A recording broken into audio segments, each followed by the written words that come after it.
Day. All right, we're going to have a little bit of fun this morning. It's 9 in the morning, so we will not bog everybody down in technical details. We'll be civilized and we will have a little bit of fun. So, how many of you guys have got a clue as to what the heck we're going to be talking about on this one? No? Good. 1, 2, 3. All right, well, a little bit of fun. All right, so data leakage, systems beyond our control, setting the scene. The whole idea, and we're going to mess around with this one a little bit. We're going to have a little bit of fun. We're going to start off with messing around between Dr. Strangelove, aka us, and the Coyote. We're going to take a look at some of the data leakage, data systems beyond our control, etc., etc., etc., and how we get to that data, how we can do what we think we can do. So, set the scene a little bit. Data, the amount of data that's beyond our control. And this is the premise for what we are doing and how we are doing, or how we're able to do what we're doing. So we're going to take a look at some of the internal data leakages across some of the systems. And yes, we're going to pick on the missile industry, and then we're going to pick on the aero industry, just for the fun of it. We're going to take a look, Nickerson hit it on Friday. We're going to take a look at the smaller organizations. In other words, we're not going to pick on the big guys. We're going to pick on their business partners. We're going to pick on the people they do business with, and we're going to pick on their vendors. We're also going to take a look at maybe some of the systems that are beyond their control. So remote workstations, remote configurations. Oh, and how many of you guys, I was running with a government company the other week, and they said they're going to start letting users bring their own computers to work. No shit, so tell me about it. But it seems to be happening. So it's like, okay, we'll have a little bit of fun with that one too. Taking a look at everybody else. So we'll start off. Coyote versus Dr. Strangelove. Why are we looking at this? Attack vectors. What does the Coyote use? At this particular one, we're going to concentrate on our friend the Coyote and his affiliation with explosives, specifically of the missile type.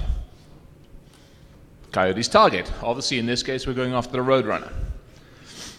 Our poor little Coyote, his frontal assault on the Roadrunner, his frontal attack on the Roadrunner doesn't really amount to much. The poor little guy can't go fast enough to catch him. The poor little guy, even with his bloody roller skates on, can't go fast enough to catch him either.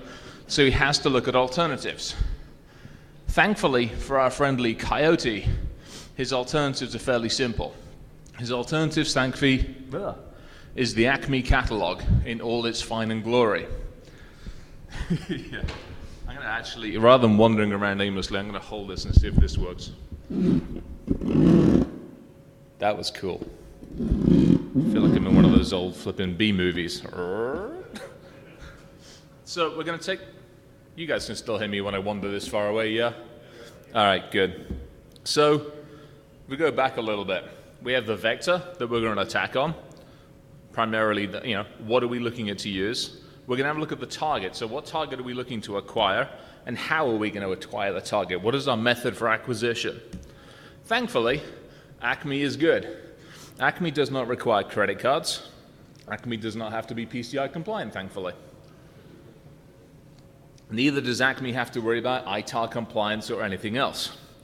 Acme is good. You order it, it turns up, you strap it to yourself, and invariably you call Medicaid afterwards. We love Acme. Acme is great. Acme is what everything wants. Acme is like the little box that arrives when we're outside doing a pen test that has the Pony Express in it, it has the pineapple in it, it has the Bluetooth, it has everything in one little box. We want this, and by the way, we don't want the invoice that comes with it. It's there ready for us. Now, I had to, it's so cute. And I'm still traumatized by like Saturday's blind PowerPoint when I had to do on hemorrhoids, for God's sakes. And we ended up talking about hamsters. It was not a good thing. So, Dr. Strangelove. Dr. Strangelove does not necessarily have the same tools at hand as our friendly Coyote. Dr. Strangelove, when he is actually going out and doing a vector assessment, in the case of the movie, obviously it was pretty easy. He went after the Reds and everything else. But the modern version of Dr. Strangelove, us, what do we have to do? Obviously, we have to look at an acquisition engine. What are we doing to look at external vectors? Our acquisition engine, worst case scenario, is Google Foo. How do we use the Google foo? What can we do? We have the crawlers, the spiders, the indexes, and the engine. You guys can read this just as well as I can. As we are outside of the organization looking at target vectors, how do we find those targets? Do we ask the company? Do we ask on the outside of the company? What kind of B2B companies are they dealing with? Who are their vendors? If I'm looking in this particular case to try and break into maybe, I don't know, an airline organization or somebody that deals with missiles, am I going to go to them directly, knock on the front door and ask for some of it? Hell no. Yep, wrong spider. Now, Strangelove's targets, as we said, used to be the pesky Reds, bless their little cotton socks. Now, obviously, we pick on France if we really had to. Unlike Ripper, we don't actually have the keys to the arsenal. We already pointed that one out. We can't just wander down the line, knock on the door, and borrow the missile systems. Not directly. They get annoyed when you try and do that. So we have to look at the organizations that are surrounding those. We have to look and say, okay, does Boeing make airplanes? Does somebody make the missile systems? No, they don't. They get a whole bunch of 50 or 100 companies together, and those are the organizations that make the systems themselves. So in this case, we're going after these guys, the L7s, Honeywell, Boeing, et cetera, et cetera, et cetera. Do your own research. Boeing, bless their little cotton socks, has got, and we'll go through this in a second. Boeing's got a really nice website where they actually label who builds the airplane. And they've done the intelligence research for you. They've done the target acquisition for you. All you now have to do is figure out how to get to them. The intelligence gathering side of it. Basically, it's a jigsaw. You guys know this if you're on the outside, and if you're not on the outside, if you guys are inside an organization, you need to be thinking about this. Even simple stuff. In our case, the shopping list. This was great. This is like, what do I want to aim for? In the case of what we went after, we figured we'd pick some of the biggest stuff. So we went after the Patriot one. And the only reason actually we went after the Patriot missile system, I started going after the damn Tomahawk, and I realized they'd mothballed the version I was trying to break into. It was a little depressing. I'm like, yay, I've got into something they mothballed. No good. A squirrel moment for a second. This was kind of fun as well. And we did this. We messed around with stuff on airlines a couple of months ago. If I walk away and I shout louder, is this good? This is okay? Yeah. Good. Thank you so much. So we messed around with guided munitions. And we started looking, and I'll explain how we got to some of this stuff. We started looking at guided munitions, and this is great. They give you a list of components. If you decide you want to build your own guided munition system, you get the list of components. Again, you don't have to go out there. You don't have to break into the organization. It's actually too much hassle in some ways. All you have to do is go out there and do your own blast of research. Now, while you're doing your own research, what we managed to stumble upon on the top left-hand side here is the organization that actually provides the high-altitude motors. The really nice thing about these guys is their internal database is RW Master, their secondary database is RO Slave, and there's the ID and passwords for it all. Posted on a public forum. Now, if you work for this company, you might actually want to go back and have some discussions with the wonderful DBA Womble that put it up on the damn screen. Because the nice thing about those databases is 2 of them are publicly accessible. So now at this point in time, my shopping list consists of a solid-state rocket booster for the actual system itself. I now own the code for the solid-state rocket booster for the bloody Patriot missile because some Womble posted it online. Didn't have to break in, didn't have to do anything else. The Womble posted it. And by the way, the top right-hand side was provided by our friendly military boys. It's actually the shopping list of what you need to do if you're going to build your own Patriot missile system. Very useful. Unfortunately, again, you can't necessarily go out there and say, hi, can I have a Slam Ram launcher, please? They get quizzical, they get all upset with you. You have to find a different way of doing it. Now, the fun part of this is all public accessible. Bubba can get the data too. Bottom left-hand side, a wonderful example of Bubba. So this is not just me being able to do this. This is stuff you guys can go do your own Google foo, build your own indexer engine, do what you need to do to be able to pull in this kind of data. Now, we're going to pick on Lockheed for a second because, well, we are, just for the fun of it. Top left-hand side was really, really nice. We started doing a little bit of digging on, okay, if I'm going after this particular missile system, where is it? How can I get it? Who owns the contracts for it? Who's got it? And then the nice thing about it is, I got a nice little picture to actually figure out what the hell is actually going after. It comes in a neat little package of like 3 vehicles. Very, very useful. All of this stuff, if you know where and how to look, is all relatively publicly accessible. If you are targeting this organization or you are targeting this specific system, say, you want your own Patriot missile in the back garden, you're your own version of Wile E. Coyote. We don't have access to the Acme catalog. We do have the ability to gather data. We've now so far figured out that we can't just go and buy one. They're actually pretty expensive, anywhere from $1 million to $6 million a piece. That doesn't include the carrier and all these other bits and pieces. It's just the blasted missile itself, for crying out loud. We can't borrow one. They get all upset if you ask them if you can take one for a test drive. We tried that once with an airplane on a military base, and they weren't very happy. Men with guns came along. It got bad for a while. You can't hack the TVM system. So the other option that we looked at as well is like, look, if I want my own little missile system, I'll just break into the control code. In other words, that from the ground station to the missile doesn't work, pretty well encrypted. Now, back to the vectors. What can we get to? What can we easily influence? When we know we can get to the propulsion and the actual system itself, not much use. I can take over the propulsion system, I can rebuild it, I can find out what flaws are in it if I knew what the heck I was looking at, but it isn't going to help me. However, the nice thing about it is I can start messing around with the guidance chips. Those are really, really nice to play with. And the good thing about the guidance chips is the organization that makes the guidance chip systems is wonderful enough to go put it up onto the patent office. For those of you that don't know, the patent office is a really nice resource for intelligence gathering. A lot of organizations love to go, look at me, look at me, look at me, look at me. We put up some really cool patents. Great, thanks boys, we found them. Top left-hand side, very, very useful. Actually gave us some of the intel between, as you can see, the target position sensors, the guidance processes, etc., etc. This was a really good one, the bottom left-hand side one, the autopilot model. What was kind of useful is we already taken out, we've got a couple of other slides in here, we took out the autopilot system for the 787, and we're looking at this going, wow, they just borrowed some of the code. Sweet, we own your missiles too.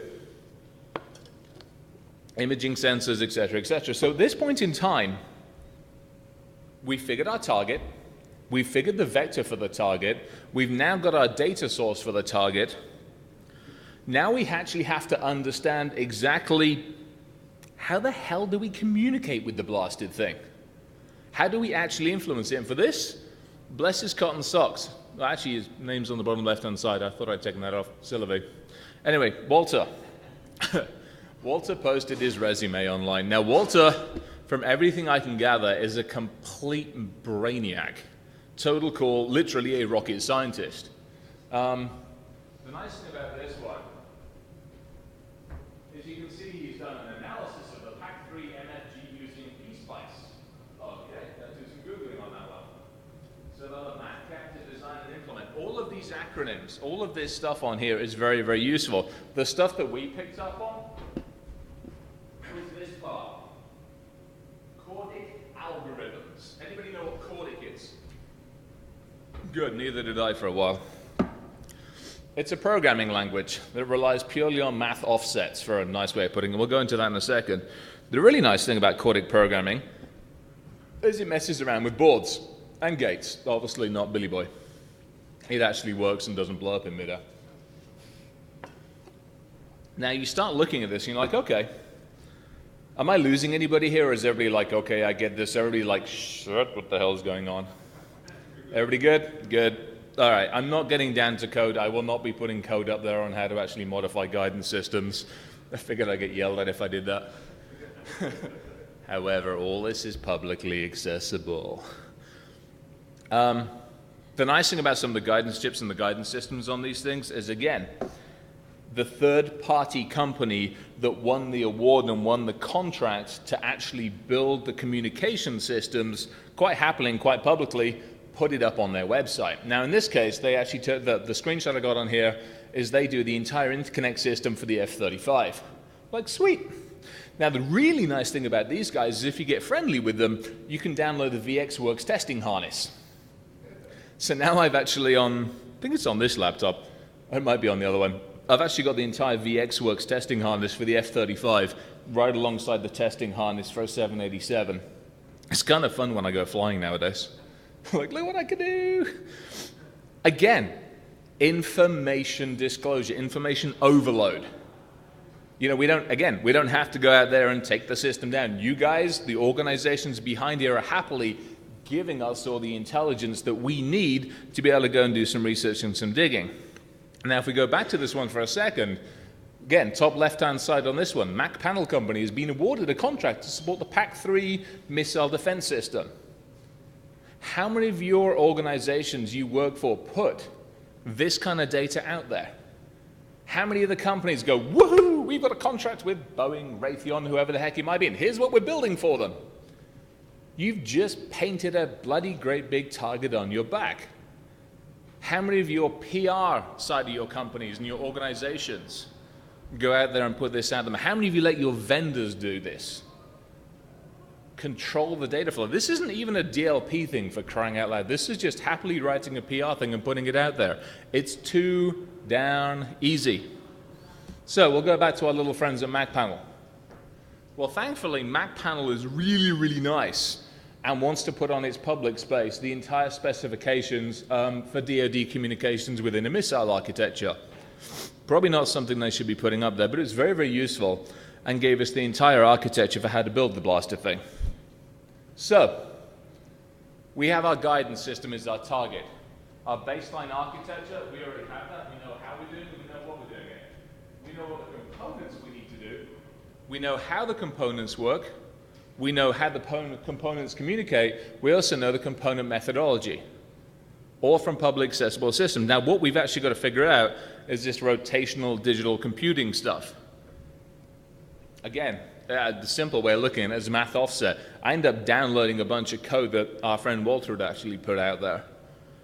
Modified that with some code I found, thankfully, on a flipping forum, put the two together and figured out that the offset I needed to modify the missile guidance system, got the code sorted out. So, what have we learned from this so far? We know we can influence the component level. We have the manufacturers of the chipset. We have the manufacturers of the actual communication harness. We know exactly what code they're using. We know how they're using it. And by the way, that database that they had out there, we also know how to get into that database to download our own communication code on the COBIC system. We obviously have no clue what the QA is on there. I don't know if I influence that system and that build process, whether my build is going to get onto the missile or whether it's going to get overwritten somewhere. The wonderful thing about, somewhere in here, there we go. So the Field Programmable Gate Arrays, FPGA, it's like an intelligent processor board. It's like a bloody great big smart sandwich. Yes? Were you able to go as far as getting the variable of the FPGAs or no? Was I what? I did get the programming code for them, yes. So yeah, good question. So actually the thing about the programmable gate arrays is different ones have got different types of code bases to them. So it's an intelligent dip switch, should we say, for want of a better way of looking at it. All different codes. So for the particular one that they installed on the Patriot system, yes, we actually have the code book for it. Very, very useful and completely perplexed the heck out of me for a while. I'm looking at this, it's like a dip switch setting. I'm like, what the heck am I doing with this thing? Yeah. Anyway, yeah, good question though. So yeah, we got it. So back to this part of it. Yeah, you know what? Where are we? We know we've identified the language. We know we can actually modify the Cordic code as well, partly through that system and partly through the communications, etc. We don't know if our modifications will take. However, given the fact this was done with a small team of us, i.e. primarily me and a couple of my guys in some off time, we do know that there are probably some other organizations that would have way more fun doing this than we would if they've not already done it. Obviously, we've deployed PAC-3s out to Taiwan, much to the chagrins of China. I would imagine they would love to know how the hell to actually do some of this stuff. Who else have we annoyed recently? Well, we've annoyed the Middle East, the Far East, Africa, Europe. Yeah, pretty much so everybody, not in blue. Again, you look at the target audience for this, you look at the target organizations. Those organizations that want access to this stuff, time, motivation, and money. As you are red teaming organizations, or even if you're internal doing blue team on stuff like this, you have to do some research. You have to look at from the outside in. Chris hit it perfectly. You as a large organization are a target. Me as a small team, typically when we go out and do engagements, it's a two-man team thing. We will get in. And are we going to be able to get in because of the amount of intelligence you guys are putting out there? Or do we hit you guys directly, or do we just come in via a third party? This is great. Melvin's misguided missile. I found it. It's online. I was almost going to buy the bloody thing. Now, this was a good one, and maybe this can't be answered here. There's a question I'd love to ask.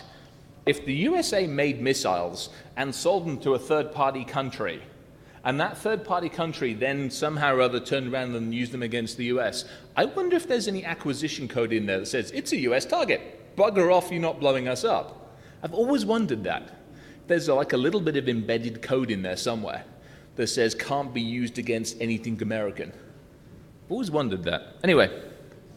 So, chances of walking on site and taking one for a test drive, not good. Again, too many people with guns.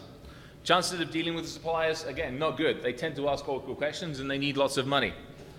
Chances of getting the technology from information spill, very, very, very good. While we're thinking about this, let's talk about tactical telemetry systems. These are fun. Again, squirrel moment for a minute. So we were messing around with airplanes and we had fun with airplanes. For some of you that saw the talk up in, I think it was Gurkon, I talked very briefly about basically taking out tactical telemetry. That nice little thing, I have one of those sitting on my desk at the moment now. It's really fun and it's really good. You can adjust the telemetry of the guidance control systems for certain missiles. In theory, you can make them do that. I just have to figure out how. I really, really want to. That was one of the Polaris sea-launched ones that didn't go quite according to plan. Hence, sit, stay, walkies, play dead. So that was missiles. Everybody good so far? Everybody's like, why the hell is this guy standing and hasn't had too much fun yet? All right. So we're going to spend a little bit of time, same kind of concept, same kind of an idea. We're going to talk about airplanes. How many of you guys had to fly in here, by the way? Good. You'll have fun flying home now. How many of you guys are local? Your bus system? It's fun. I made friends. What day are we on? Sunday, Saturday, last night? No, not last night. Night before last. Went and made friends with the bus system. If you go down to the bus depot with one of those nice little MiFis, you can actually acquire their self-signed certificate, dump it onto the MiFi, rename the MiFi the same as the bus depot, go park yourself next to somewhere where they actually stop for like 5, 10, 15 minutes, fire up either the Cummins diesel or the Detroit with the electric system installed on it, make friends with the bus, and you can stop and start the bus as it's going down the road. It's quite fun to do. How many buses did you do that to? I wouldn't have a clue. Are we on camera? We are, aren't we? I wouldn't have a clue. It's a theoretical thing.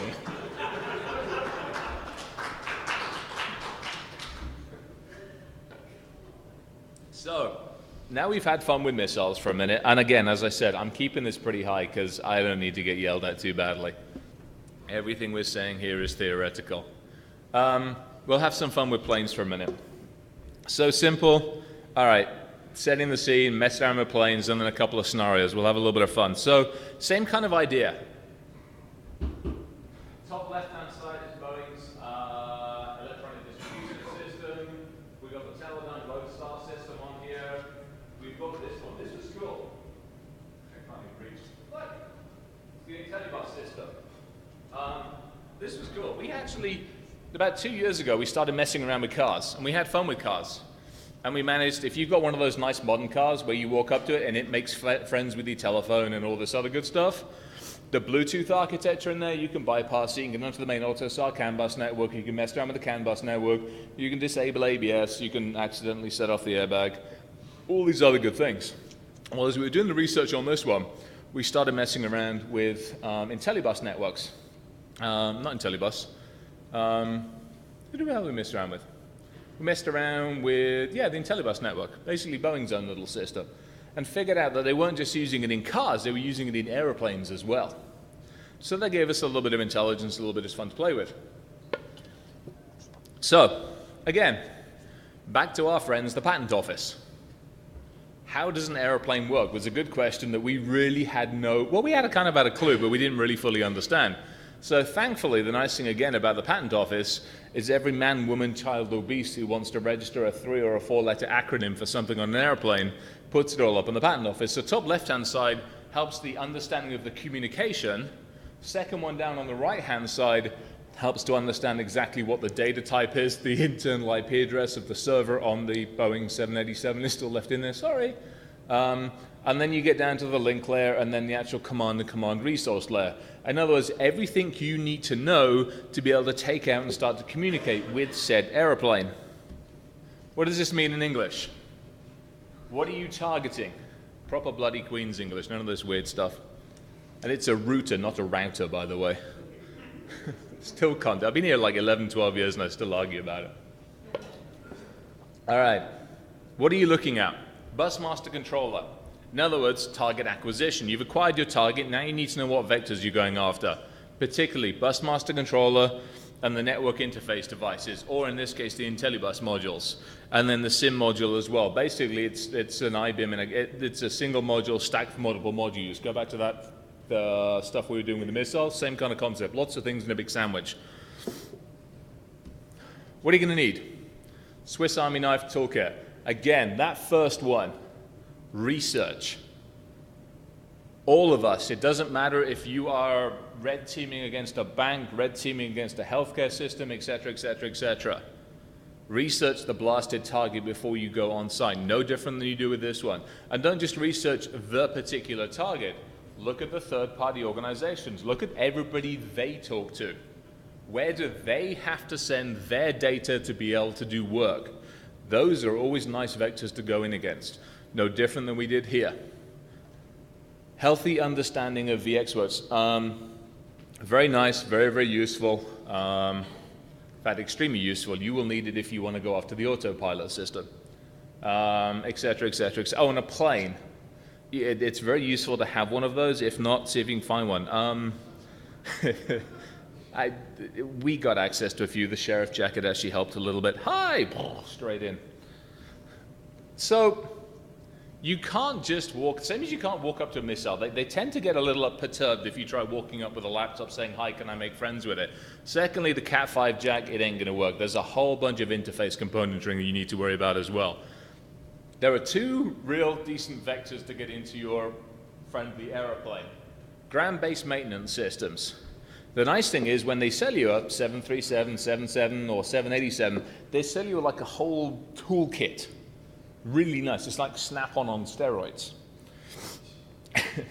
And it's got the computer systems, and it's got the architecture and everything else. Now, the nice thing about it is when they sell you the blasted airplane, they ask you what passwords you want. You say, I do not want the password. Do not password. Just give it to me. Let me use it. And they're like, no, you must have a password. And you're like, no, just let me use it. And they're like, okay. And they do. Really useful, especially when you're going up against a 747. There's no password on the ground communication systems. It's good. So again, your other vector is on board some of the airplanes. It's a little harder at that point in time. It's like breaking something while you're driving it. It could get messy. So, what do we do? Again, thank you, Patent Office. How do we get it? Software maintenance tool connects to network. The nice thing about this is it's broken out behind the scenes here. Again, guys, do your own flipping research. I'm maybe pointing some general directions on this one. How does the tool work? How does the tool communicate? How do you download something onto a laptop? Or can you just go out maybe to the web and buy the necessary laptop that hooks up with it? Answer to that, yes, we have one. Cost, not a huge amount, especially if you get it on the used market. Very, very useful. The one thing where we started on the vector attack on this is we started looking outside of the continental United States, because the nice thing about it is they don't just keep 747s and 777s in this country. They ship them out of country. And out of country, they have maintenance systems as well. And those guys are a heck of a lot easier to influence than they are in this country. So again, research. Right at the beginning, I said something about, I think it was Boeing. We were talking about Boeing. The nice thing about this website, top left-hand side, airframe.com, it lists every single organization that builds specific aircraft. It lists it down to what component they're building. In this case, we actually had the Instrumentation Corporation. What assets, what basically electronic components these blaster things do. Top right-hand side is the API that they use to call for the IntelliBus network. Now you know what you're calling. Bottom left is obviously the DLL management environment. You can download the test environment for this blaster thing. You can write your own API calls into the main IntelliBus network and make friends with the components that are hooked into it. Again, all publicly accessible. And by the way, if you need to get down to the bottom level architecture, there it is. We had to do this. So, tagging a 787. How does one tag a 787? Top right-hand side is basically it's a TT Tech chip. It's a communication chip that we picked on. So we figured out exactly what architecture and exactly where we wanted to look at this stuff. We actually figured out that was the chipset we needed to do to get to the communication architecture to be able to influence the main, basically 787. Top left-hand side is the software we downloaded from their website to allow us to interface with their chip. This company, really nice company. They've got a manufacturing process somewhere over in Austria. They have an open FTP server that might happen to have some of the stuff on it. It was Google, therefore it came into spec, not my fault. Now, when you have said chipset and you have said component, again, you can't just plug into the blasted airplane. You actually have to do a little bit more work. In the case of what we ended up doing down here, is you've basically got to make the container program, and it's called a crate. The nice thing about it is they've taken like WinZip and they've called it a crate, and off you go. We ended up making our own, as you can see, loading inventory into crates, successfully loaded all our crates into the directory on the computer called 787 SMT parts. That was actually us interfacing with the 787. We made friends with one. We uploaded our own communication software, and our target was this thing. Nice little big thing. It's the engine management system. Basically, if we go back here, it's the full authority digital engine, the FADEC component. The nice thing about this is there's a couple of them. Thankfully, they've got failover on them. However, there's no manual override. So once you've influenced them, not just it, once you've told it the communication architecture, the variables you want it to attack, and the various influences you want to exert, when the damn thing's in the sky, there's no way they can manually override this thing. They're SOL. So, a couple of things we'll talk about on that one. The nice thing about everybody's like, shit, I'm not flying anymore. Your engine stopped at 35,000 feet, give me a phone call. I'll send you the reboot code. By the way, I was where was I? Not DerbyCon, this is DerbyCon for crying out loud. I was out at DEF CON. We were at B-Sides. And we figured out, and this was where it got a little annoying, because I was all happy about the fact we could fly the airplane along at 35,000 feet and stop the damn engines. And then some bright spark decided to weigh out the math algorithm as to how far the thing would fall. Because you can actually reboot the engine on a 787. It takes about a minute to a minute and a half to restart engines and all this kind of stuff. We figured the thing would only fall about 9,000 feet. So then we looked at the algorithms for deploying the flaps, then turning the engines off. It falls a hell of a lot faster at that point in time. It is what it is. No, this is not anywhere out there on any airplane that I know of anyway. Where are we? Helicopters. Oh, have any of you guys gotten hold of those damn rubber duckies? You know the rubber duckies out there? I'm going to buy one. Because the nice thing about it is, you can see that's a helicopter from, does actually show us a helicopter on the screen, doesn't it? Jolly good. It's a bloody helicopter, for those of you who don't know. These things actually annoy the hell out of me. You guys who are either ex-mil or current or thereabouts, you know about all the problems with the Chinooks. The damn things keep landing awkwardly and killing people on board them. Yeah, you can blame the sodding FADEC systems for a bunch of that shit. Software issues with the engine management. We'll go into that in a little bit. Anyway, yeah. Smart card readers integrated onto the actual management console and the avionics. The nice thing about it is the newer version have also got USB drives. So if you figure out the exact componentry you want, you can take the little rubber ducky, jack the little rubber ducky in, then unjack the damn rubber ducky about, what, 15, 20, 30 seconds later, you just pwn the entire helicopter. Everybody good so far? Everybody walking home this weekend? Good. All right. So, some fun stuff we did on this one. I somewhat deliberately obscured it, I have to admit, because I really don't want somebody seeing the actual code for one of the component systems that we had fun with. This was where we were messing around. So again, it's all available. If you know the system you're looking for, if you know the architecture you're looking for, you can download the particular, in this case, this is some of the VX, inside the actual VXWorks interface, we downloaded the component code for our little friend here, our little TTP chip here. We grabbed hold of the code for that thing because it was easily available and it was open. The guys were happy to talk about exactly how they were working with Boeing and the 777, et cetera, et cetera, et cetera, and the 787 as well with these guys. So we downloaded the component code and we explained to them we were doing some interface work and some interface design, and they gave us the entire harness for the damn thing. So, how does one go about dropping a plane from 35,000 feet? It isn't actually that hard, which is kind of scary. Well, it is kind of hard, but it wasn't that bad when we assist them. I still need somebody to let me test this out, by the way. So if any of you guys have got hooked into Boeing, just let me know. The redundant system. Again, no manual override. Do you guys remember about, was it 10, 15, probably more than that, years ago when they were testing the Airbuses? It was like the earlier Airbus. It took off from France, and instead of going up in the air like this, the thing went, no, no, no, you've pulled too far back on the stick and just plowed into the trees diagonally like this. A lot of that was because of this wonderful little system here, the authority engine control. The pilot and the co-pilot only have a certain amount of control, shall we say, within the actual airframe itself. In other words, if they yank it that way, the system's going to say, heck no, you can't do that, and doesn't allow you to, which is great, because it now means that there are variables in that you can recode. Now, you would think, given some of this code, that the code would be relatively secure.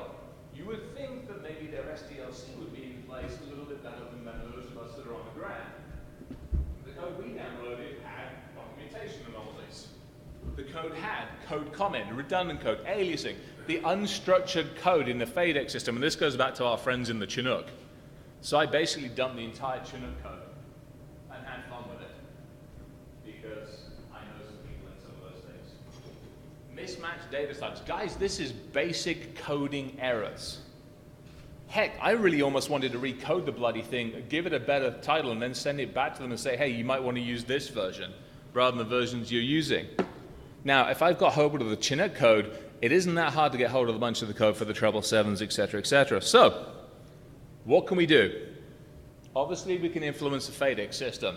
That system is not just a self-standalone system. It is influenced by digital controls, engine management controls, engine systems, all the aileron architectures, all the attitude sensors, the pressure sensors, the speed sensors, all those other things. It's also influenced by analog systems. So if you decide you want to have a play with airplanes, you're going to have to mess around with analog systems and digital systems at the same time. You're going to have to understand how these things work. And part of the reason is we decided to mess around with the cornfield in Kansas, the CFIK syndrome. In other words, Jesse.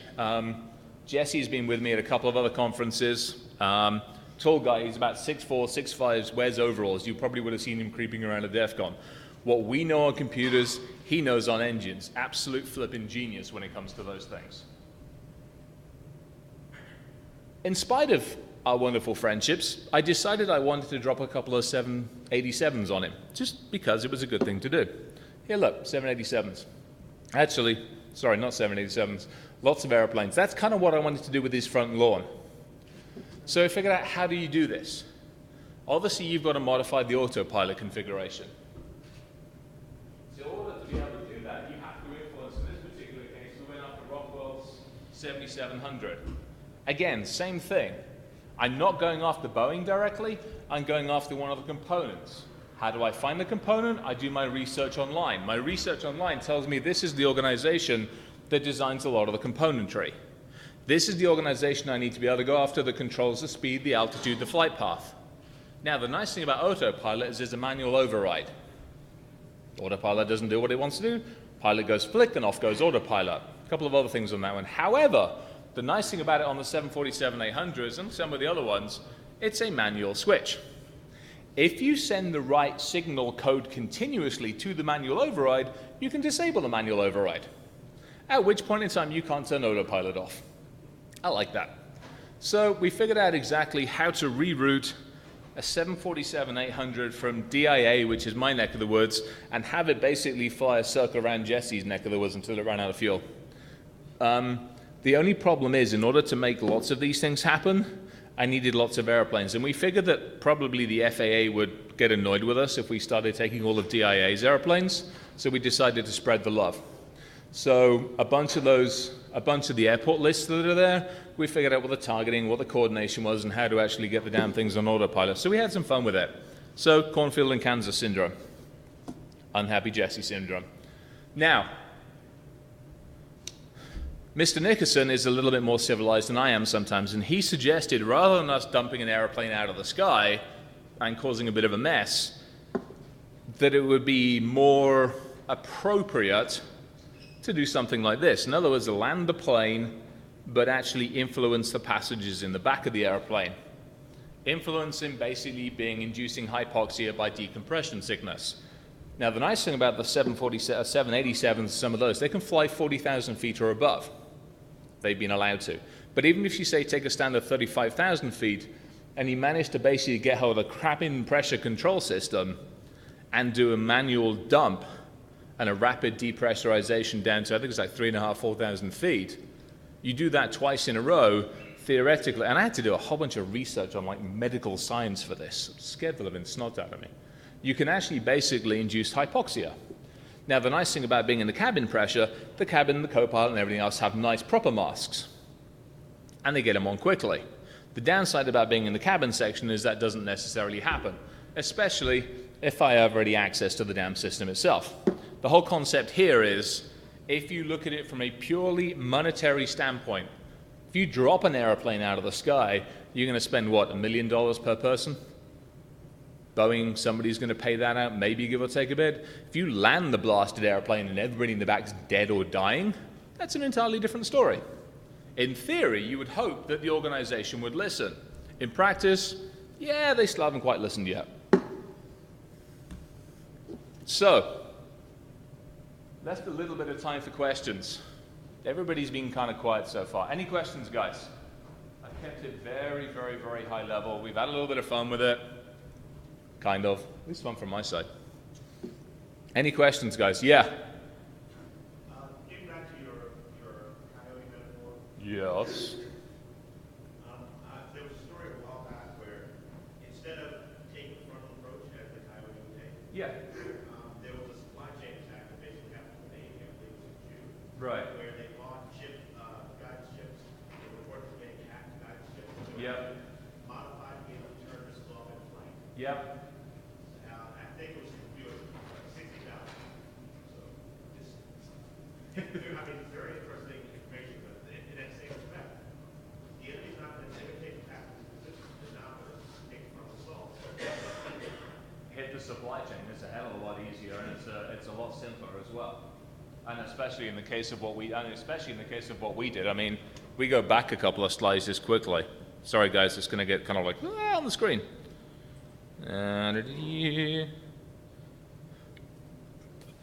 Where is it? Where's our Womble that posted the bloody code? Oh, I love him. Get a brain Morans. He's so cute. Just want to give him a hug, don't you? I mean, yeah, to that point, if you are the guys doing the chip manufacturing and one of your database guys posts the entire database access codes, IDs, and passwords on a public forum, why the heck should I go and attack your front door? Why don't I just go into, in that particular database in case, had a bunch of the ASICs and a bunch of the failure control stuff on it. I don't have to go beat you up on your front door. I don't have to, and again, the Austrian company that basically does the chipset for the 780s. They've got an FTP server for crying out loud that's got half the architecture on it, for goodness sakes. It's not that hard. And I'm going to attack it, I'll attack it from the side. But yeah, exactly. The Navy one, I wasn't aware of that one. So yeah, same kind of concept, same kind of an idea. Because you were making the comment of, we wondered if there was a architecture to allow people to turn things off. Yeah. And yes, there is. Yeah, that's good to know. I got to look at this further. Yeah. I think there was a flight going to New Zealand or somewhere that they pilot pushed the wrong button and turned the whole plane upside down. Not heard that one. You can't easily turn one of the more modern jets upside down. The airframe doesn't like it. It gets upset. At that point, the wings tend to do all sorts of weird things. I would imagine it'd be if the smaller ones, possibly. I haven't seen it with the big jobs. Yeah. Somebody said they did a barrel roll of a 747 over DIA, and I've yet to find that one in anywhere. I'm not taking questions from you. You scare me. Hey, Chris. Hey, you kind of went after the manufacturers and suppliers. I mean, I guess one other attack avenue I would think of would be the actual operators. Oh, yeah. They're much more lax Oh. in how they handle things maintenance-wise. Totally. Well, that, I mean, Did you look at that or evaluate that? yeah. Where do we go to? So, if we go back, sorry guys, this is like going backwards and forwards like a yo-yo. I'm going to get yelled at. Who's on next? I saw a white wandering around. Yeah, you go to this piece. So the bottom screen on there was purely attacking in from a maintenance system. So this was a ground control system, an organization that had been brought in to do maintenance and to do work on that particular attack vector. It was in a hangar, not well guided, not well looked after, obviously not well flipping secured, for crying out loud. But now you take that whole concept and you say, okay, let's go outside of the continental United States. Who is shipping their 747s outside of the United States to do maintenance work on them? Whose 747s, 787s, 777s are going outside the United States to maybe go to the African continent or maybe to go to the Eastern continents for just purely their shipping over there, and then when they get over there, they have to do refuels and refits and everything else. That 747 fleet and 737 fleet, some of those are aging enough that they're finding their hands into other organizations where the maintenance crew is, Giuseppe that just rides up in his blasted truck with the flipping laptop from Boeing or Airbus that's got no protections on it. I mean, at that point in time, I'll influence his system. I'll give him money if I have to be able to gain access to that system and use it. All I have to be able to do is understand the componentry that I have to communicate with. I don't have to do much of that because it's all posted online for me. So yeah, from an attack vector standpoint, I go outside of our borders. It's easier outside. You can do it inside our borders. You go outside of our borders, you'll get onto the system real fast, real simply. So yeah, good call, definitely. And then, well, actually, you add another one onto that one. Sorry. The other vector for attack on these things isn't just a ground control system. The other major vector for attack is inside the actual airplane itself. So if I'm doing cleaning on the airplane, or I'm doing any kind of, maybe I'm putting more snacks on board the blasted airplane, between pilot changes, I'm allowed on board that airplane.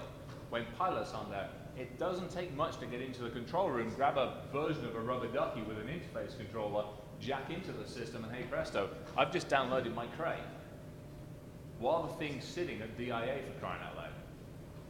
Done deal. But yeah, good call. So are any of these interfaces exposed wirelessly in flight, or do you need physical access? That's a very, very good question. The answer is not yet. Yeah, Pony Express with 3G just jacked into the cabin system. I love this Pony. Yeah, I wish. No, in theory, if you look at the 787s, the architecture that in theory is in place, and again, you need access to one of these things for a long time, and there are teams out there that do the pen testing. To their credit, they have teams that do a bunch of this work. So I know from some of those, in the early days they put those things out, you were able to influence the firewall, to be able to get to the main system, yada, yada, yada. They've nailed a shed load of that stuff down. So sitting on the plane, influencing it, got it. Sitting on the plane, influencing it, and doing stuff like that, it ain't happening. Yeah. I mean, they've done enough now that they've segregated it from a security level that you're down here, you're going to get up here. It ain't happening. Yet. Let me influence that one. Yeah. Who knows? I mean, you do enough digging. If you get the initial physical access, later on things open up. Well, that's the thing. I mean, again, go back to what we were saying there. If I can physically get into the system, is there any way for me to be able to basically leave a device there? The stupid thing is, why on earth would I want to be flying on the bloody thing, hacking into it? Hey, look, I got engine. Oh, shit. Sorry. Reboot. It ain't happening that easily. All right, yeah. Chris, for any formalized spreadsheets looking at the actual balance type items, you could actually present this and say, this is all we're getting. Say that bit again. Create any formalized spreadsheets in this case to actually discuss these, because what you're doing is a lot of these actually fill in what the bottom nodes are, and the cost of actually acquiring this. Organizations don't see it has any value unless you show there's monetary value to this. Well, that's why, and that was interesting. That's why Nickerson actually, to give him credit, that's why he turned around and said, don't just drop the bloody thing out of the sky, land it with dead people on board, because it shows more of a monetary loss. The lawsuits ensuing from that are a heck of a lot more expensive than just dropping the blasted thing out of the sky. Honestly, from the other side of it, no, I haven't. Purely because this is literally me and two of the guys sitting down in spare time messing around on whiteboards. Purely because we, 2 years, whatever it was ago, we messed around with the cars, and from cars we went on to other things, and we messed around with tractors. .com was tractors, I think, if memory serves me right. We basically figured out how to stop crop production. We had fun with that one. And then we started messing around with this stuff. So this was us just literally going, okay, what can we do? I've got VX testing harnesses of the blasted in-flight control systems for three of the flipping airplanes I've already talked about. I basically have the entire autopilot system running on a couple of VXWorks servers for two of the main 7 systems. And I can sit there and I can go, okay, if I influence this component, okay, that's what it does. So I have the full testing harness, I have the full componentry system, literally from part-time just messing around with this stuff. This is not my day job. My day job is basically breaking into systems. This is just pure fun. And it's kind of scary. As I said, we do this for fun. You get a team or teams of organized individuals with time, motivation, and money, the data's out there, guys. All somebody's got to do is jigsaw the stuff together. No different than they have to do with your organizations, your companies, et cetera, et cetera, et cetera. I think we have time for one last question before I get yelled at. Hey, Chris, from an application standpoint, not that it's really fun thought, but if you were putting all this together and thinking about it more of an application, Yeah. and the only reason why I actually did address it with all 3 ones, Yeah. if you could, say, modify the mapping systems and give it like right into the side of the mountain because, they think they're at one altitude and they're at a different one. Oh, yeah. You could possibly look at doing assassination because Oh. think about the people who fly on the streets, the people who fly on the Cessnas, Oh, yeah. fly around jets. Yeah, you're basically looking at wiping out an entire echelon. You Actually, in some ways, I wouldn't mind wiping out an entire echelon of senators and stuff. That's not about. You probably don't want to tell me that. But the thing is that if you think that voting Oh, yeah. is kind of it is the crown jewel of avionics, though, and great integration. Yeah. Whereas when you start getting into the lower jets, you start finding windows, you start finding. Well, that's a good point because some of the component systems that we had. So the flipping helicopters, some of the exec helicopters that fly around New York, wouldn't take much to mess around with those things either. You look at the little jobbies that are on there, and I think some of the components that we shot out earlier on some of the interface components, some of the researching components on there, they basically taken some of the large-scale stuff in the 780 and scaled it down. Rockwell's done it.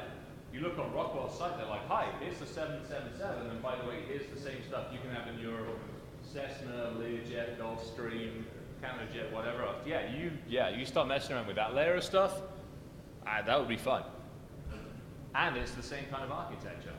And as you said, in some ways, it's not as well protected. It doesn't have the necessary, it doesn't always have the same number of redundant systems that you have to take out. Physical access to those. Oh man, hell of a lot simpler and cheaper. Easier and cheaper. All right, any more questions? Who's on next? Where are they? Guys, thank you very much.